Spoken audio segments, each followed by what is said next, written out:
Hi, this is Coach Andy Collins, and in our last videos, we talked about picking a team, then running a team meeting to kind of organize and lay out all the expectations for the season. Now we want to talk about running practices.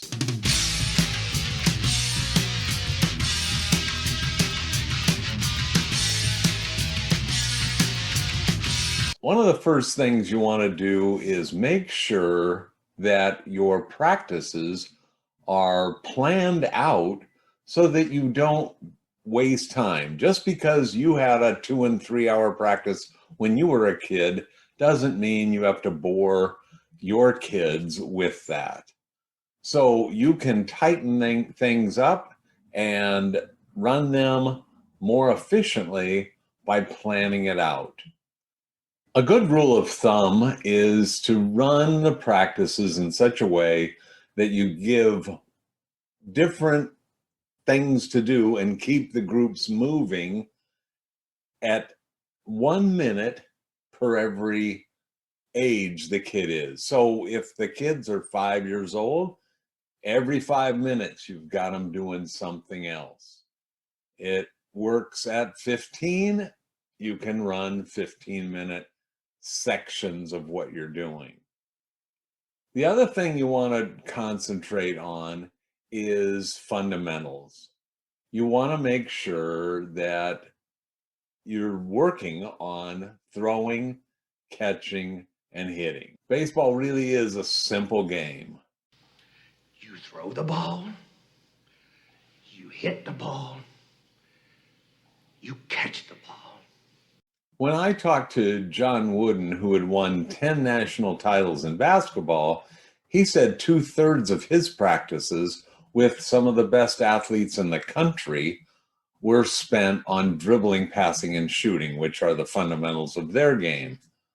So if they spend that much time dedicated to that, we should be spending our time dedicated to throwing, catching, and hitting. And if you do that, believe me, you will be steps ahead of most teams, because those, if the kids can do those correctly, you'll win. What I want to do now is show you a way where we devised hitting. I have a video that I shot about 15 years ago. I hope you enjoy it. It will describe hitting stations, and you can do the same for fielding. What I want to do is I want to describe to you a way that you can use regular volunteers to just help you, even if they don't know that much about baseball or softball. I want you to be able to just grab a parent out of the stands, and they can just use a couple of the stations that we have. It's just, did you do this right? Yes, no. It's real simple. They don't even have to know a thing about the game, and you'll be fine. So, but I do want to offer a word of caution. Make sure anybody that you expose to your kids has been cleared by your league. We don't want to get us ourselves or anybody else in trouble exposing the wrong adults or kids to your precious children. So be on the watch out for that. But for the most part, anybody, they don't have to be skilled. It can even be another player, an unskilled player can do some of the stations. Drawing a little box on a wall, having them watch something come in through the strike zone. Did it hit the strike zone? Did it not? They could be the umpire, if it's already predefined for them. Different things. What we're going to show you is some examples of stations. One of the things I want to do is just emphasize how we're trying to create a practice that's fun and not boring, one that keeps kids active. The more they're active, the less they're out there picking daisies and throwing them around, or worse yet, beating on each other. So just keep it fun. If you have the little age kids, and you're just trying to teach them to hit something that's moving. One of the things that we did, I'm not going to demonstrate it here, but I'll tell you about, is we just had somebody blowing bubbles, and they would go and chase them and swing and try and pop them. That way they're not afraid of anything, and it's a lot of fun.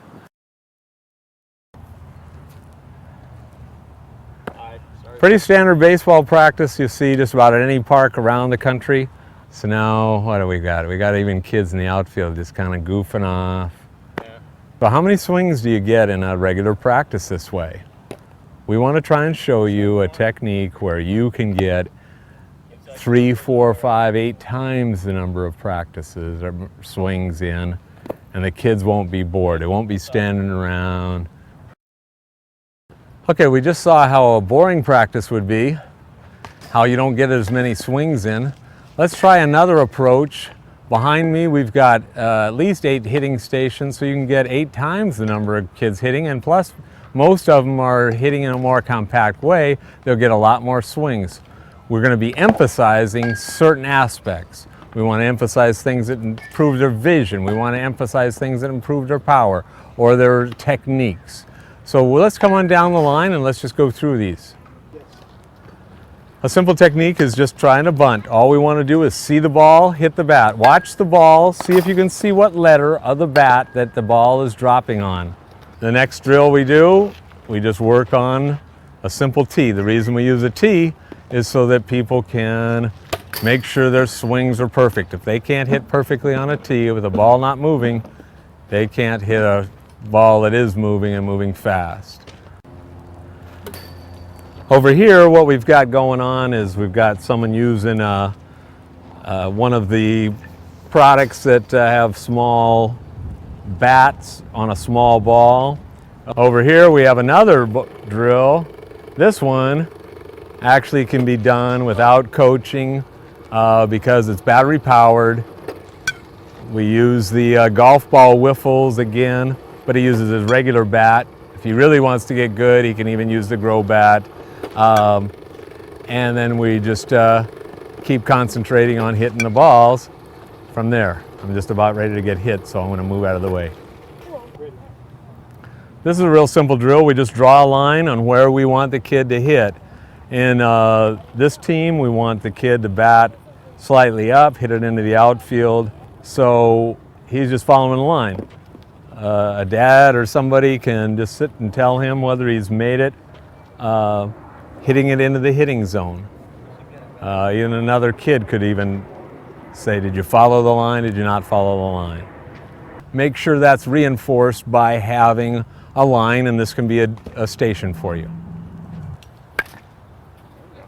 Okay, here we've got just a nice little device. Let's say people drop the ball right when they're pitching. They can go, and they have to get a quick swing to make this work.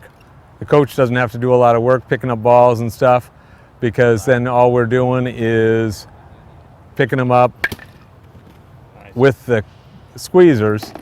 We'll call this the quick hitter. Another device you can use to create a batting station. Anything that can be used to create a batting station is a good deal for you.